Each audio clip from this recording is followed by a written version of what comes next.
Welcome back, everyone. We're here today on episode 2356 of the Cabral Concept, and we are going to be covering a really important topic today. It is 2 early warning signs not to ignore.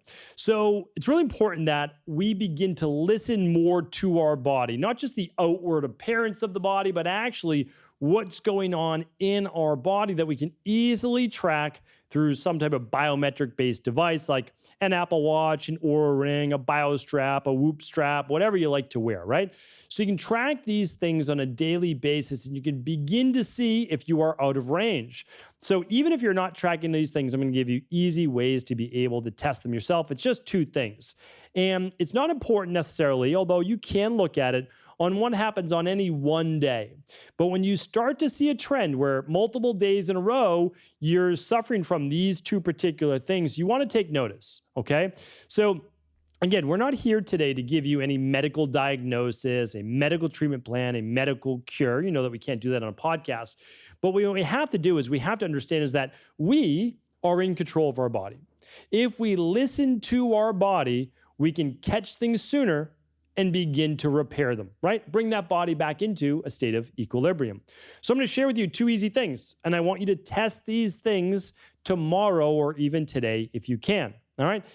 And I'm going to give you the healthy ranges to be in. Now, if you're not, I'm going to also give you some possible reasons as why you might be out of range. Your job is to get back in range as quickly as you can. All right. So, and again, these things are just never shared with you through conventional medicine. And I think it's really too bad because it's well within the range of conventional medicine. It's just, they just don't share anything in terms of preventative medicine or health care in general. Most doctors, not all, but it's about sick care. It's like something happens first and then you receive the medication. It really needs to be about you start to feel something is off or you recognize something is off, and then you fix the body before it gets too far into a disease state, before that rain barrel begins to overflow, right? All right, so let's dive into it. The first parameter that anybody can look at on a daily basis is their body temperature.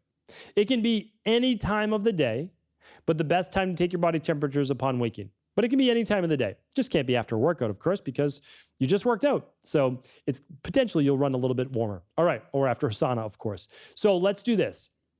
First thing in the morning or just at rest, on the couch at night, sitting down at your desk, anytime.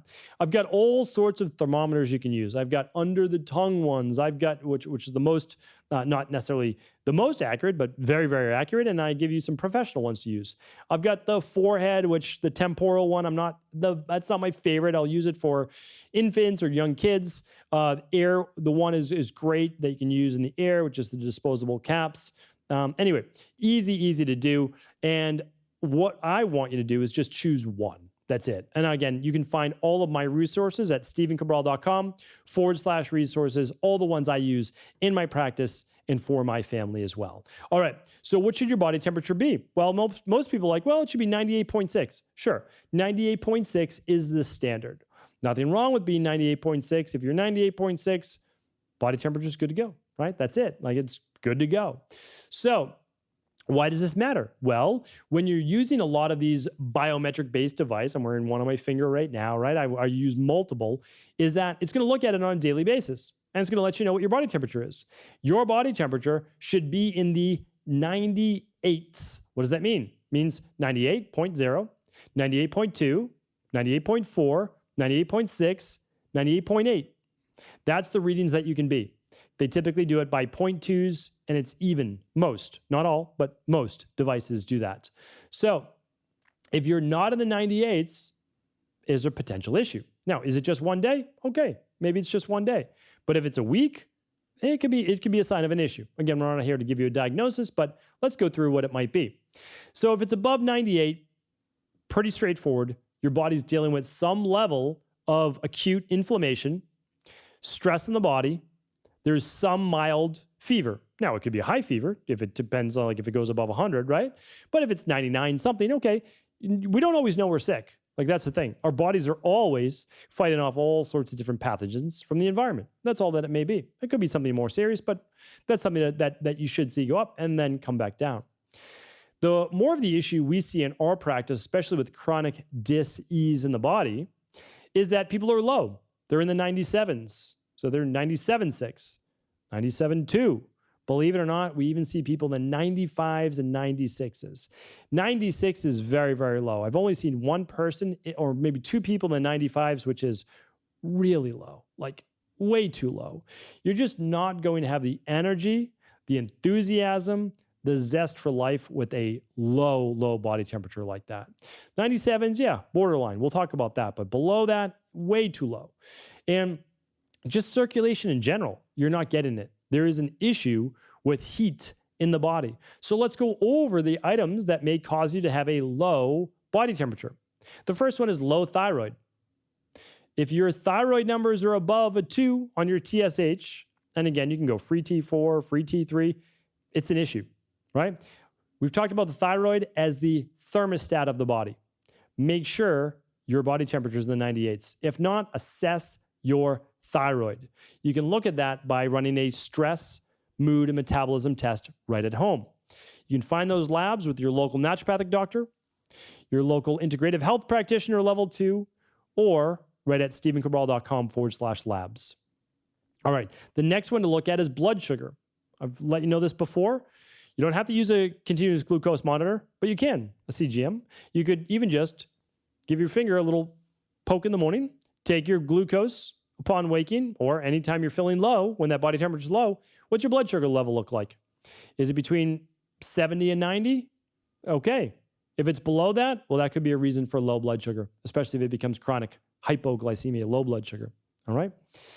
The next one is chronic stress and low cortisol. Chronic stress can lead to low cortisol output. Most likely by then you may have low thyroid as well, but this can also be a lower body temperature.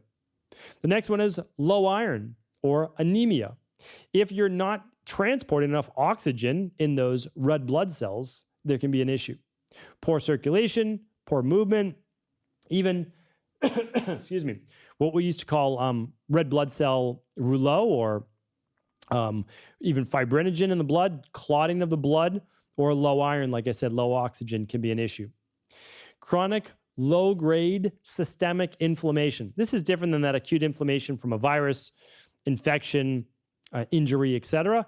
This is like over time chronic inflammation from Lyme, mold, candida, parasites, bacterial overgrowth, gut issues in general, right? H. pylori. And another one could be just fasting too long. If you overfast for your body, not for everybody's body, but for your body, you can actually start to go into a lower metabolic state. So think of lower body temperature as lower metabolic state. Lower cortisol, lower thyroid, lower blood sugar. It's low, lower oxygen.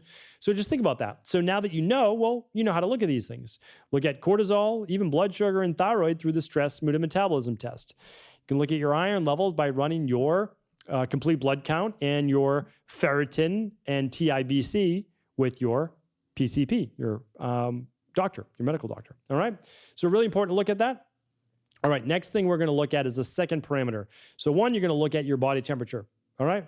Just over the course of a week or when you start to feel symptoms, hey, is your body temperature in the 98s? That's it. All right. The next one is this: high or low heart rate at rest. I'm not talking about in a sauna. I'm not talking about in a cold plunge. I'm not talking about exercising, doing your sprints. I'm talking about at rest. What's your heart rate when you wake up? What's your heart rate during the day? That's it. And again, all these little biometric devices can track your heart rate. That's the great thing about them, is like you just literally can keep track throughout the day. What's your average during the day? What's your average sleeping overnight? What should your heart rate be? Well, let's go through that right now. So believe it or not, your heart rate can be too low. People say all the time, well, no, I've got a really low heart rate because I'm an athlete, I'm a runner, I'm a whatever. Okay, well, maybe. But maybe there's an issue as well going on. So we're going to talk about that. So the current medical recommendations are a heart rate between 60 and 99 beats per minute. It's not my ideal functional heart rate for someone. So I'll give you, that's the medical range. But remember, think about this. The higher your heart rate, the more your body is working even while at rest. And we want the body relaxed at rest. So if you start, I have had many clients in my practice with a resting heart rate in the high 80s to early 90s. So high 80s, like 88 for heart rate or 93. That's their resting heart rate seated. Think about it. When they go out to exercise, they're already up to like 130, 140. They get exhausted easily. Why are they so exhausted easily? Well, they're already walking. Like my walking would be like an 85 for a heart rate, right? When they're seated, they're at an 85. So you can see that for them, they're basically like it's walking all day long and they haven't even stood yet. Now, when they walk, they're already at 110. So you can see how exhausting this is for the body. And if you're in the health profession, you're a personal trainer, you're someone that works with clients, understand that a deconditioned person with a higher resting heart rate, working out is just going to feel more intense for them. So we have to keep that in mind, right, for our clients. All right, so for me, my range is 50, we'll put it that way, 50 at night, sleeping, no problem. But if you're waking during the day, about 55 to 75. That's my sweet spot range, not really higher than that. If you're in the 80s, not ideal at rest. And if you're below 50, again, I know that there can be arguments made and I'm willing to entertain them, but not for the average individual. If you are a elite, athlete, maybe. Yeah, maybe. But it also may mean that you have cardiovascular issues. That's the other thing. So let's talk about that. High heart rate can be high levels of stress. All right. So it's important to keep track because, again, this might not be a serious condition, but your body's showing like, listen, you're stressed. You're producing more norepinephrine, higher levels potentially of cortisol. Your body is stressed. And it's showing you that, right? The other is blood sugar dysregulation. So a low in blood sugar, a drop into the 60s, can spike cortisol, which can then also help spike heart rate, right? So if that happens, well, you can go low heart rate, boom, and then spike. I used to get that all the time when I had Addisons disease, couldn't control blood sugar. So my heart rate would just start to flutter when I was getting towards low blood sugar and my body was producing more norepinephrine and cortisol. All right, the next one is, instead of a low thyroid, could be an overactive thyroid, and that's why you have a higher heart rate. Could be you have anemia. I know we spoke about this earlier, but low oxygen from your Bs, vitamin C, copper, iron, etc., can go both ways, higher or low heart rate, just not balanced. Medication side effects. I didn't mention that earlier, but medication side effects can go both ways as well. Like blood pressure medication, etc., can drop that heart rate. Other medications can increase it. Really important to look at that. Caffeine. You might be someone who's just sensitive to caffeine. Take your heart rate before coffee, and then a half hour after some caffeine, black tea or coffee, all right? Also, electrolyte imbalance, all right? So this is gonna go for high and low. I'm just talking about high right now.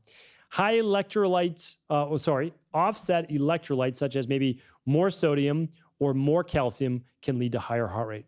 Really important to look at that as well. And again, we're talking about at rest.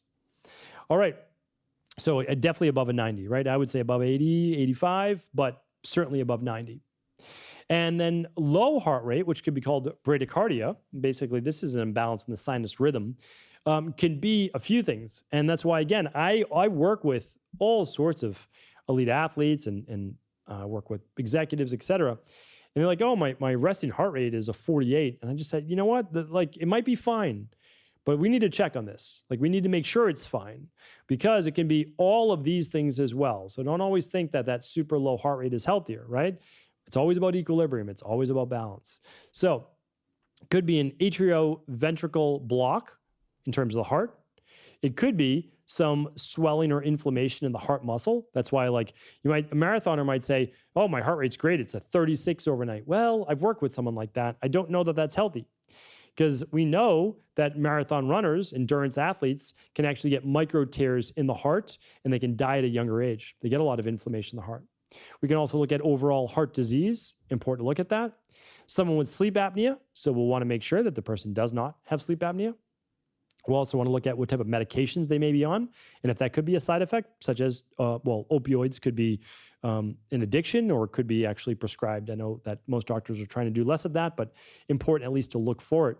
And the other one is a potassium imbalance. So sometimes with heart rate irregularity or too low a heart rate, it could be higher levels of potassium. It doesn't mean the person's necessarily taking in too much potassium, but maybe their kidneys are not regulating sodium and potassium properly, or they're taking in not enough sodium as well. Maybe they're on a low sodium diet for some reason.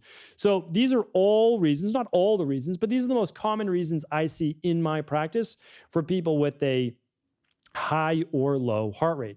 So your goal is simply this, is not to worry, not to get upset, anything like that. You just want to test your body temperature. Test your body temperature every day if you can. Just do it for a week or two. And then if you ever feel off, test your body temperature. It should be in the 98s. If it's not in the 98s, begin to explore. If you're only going to run one lab, I would run the stress, mood, and metabolism for that. But I really love people to run the big 5 if possible, because it looks at inflammation with omega-6s, looks at heavy metals, looks at electrolytes, looks at gut function, mitochondrial function, etc. So ideally the big 5 labs. If not, the starter kit and the stress, mood, and metabolism would be a great 3 labs instead of the 5. Same with the high and low heart rate. Again, we're looking at cortisol. We might be looking at blood sugar dysregulation, thyroid, all those you want to be looking at with the stress, mood, and metabolism. And then in terms of electrolytes, you want to run that minerals and metals test. That's if you want to add the starter kit. Again, that's part of that test as well, those 2 labs. You can find these at stephencabral.com/labs. Again, I share that with you so that you understand that knowledge is power. You can run the labs with anybody you'd like, but just know that they are available to you and you can run them right at home very simply, very easily, little saliva sample, and then other ones might be urine sample, etc., but really easy to run. So hopefully this was helpful. Again, get that body temperature in the 98s on a daily basis and make sure in an ideal world, your heart rate is somewhere between, let's say, 55 and 75 beats per minute. If it starts to go in the low 50s during the day, it's okay. Like that's not bad, but when it gets in the 40s, think about it. Look what's going on in your body. Might be nothing, great. And then also if it starts to get into that 80s or 85 and above, what's going on in terms of stress on the body, all right? Hopefully this was helpful. Thanks so much everyone for tuning in. Always feel free to share the show with anyone you believe it could serve.